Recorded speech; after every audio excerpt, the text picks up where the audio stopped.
అధ్యక్ష ఒక్క మాటలో చెప్పాలంటే ఏం క్రియేట్ చేశారు? అసెట్స్ ఏం క్రియేట్ చేశారు? అధ్యక్ష మీరు కూర్చున్న కొత్త సచివాలయం కట్టిందే కేసీఆర్ గారు. మీరు పేరు మార్చిన ప్రగతి భవన్ కట్టిందే కేసీఆర్ గారు. ప్రతి జిల్లాలో కొత్త జిల్లాలో కొలువుదీరిన కలెక్టరేట్లు కేసీఆర్ గారు కట్టిందే. కమాండ్ కంట్రోల్ సెంటర్లు కట్టింది. కేబుల్ బ్రిడ్జిలు, కొత్త రోడ్లు, ఫ్లైఓవర్లు, అండర్ పాస్లు హైదరాబాద్ లో మీరు తిరుగుతున్నాయి. ఇవన్నీ తరగని ఆస్తులు, మీకోసం రాష్ట్ర ప్రజల కోసం ఇచ్చిన ఆస్తులు.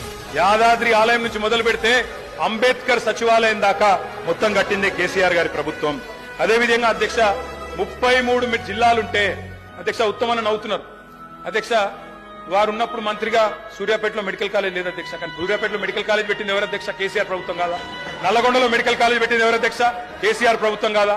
వికారాబాద్ జిల్లా చేసింది ఎవరు అధ్యక్ష? కేసీఆర్ ప్రభుత్వం కాదా? అధ్యక్ష ఇవన్నీ వాస్తవాలు, ప్రజలు వింటున్నారు. అధ్యక్ష మేము మిషన్ భగీరథ అనే కార్యక్రమం తీసుకున్నాం, ఇంటింటికి నీళ్లు ఇచ్చాం. దానికోసం అప్పు చేశాం, అది తప్పంటారా? భవిష్యత్ మీద పెట్టుబడి అంటారా? కరువును శాశ్వత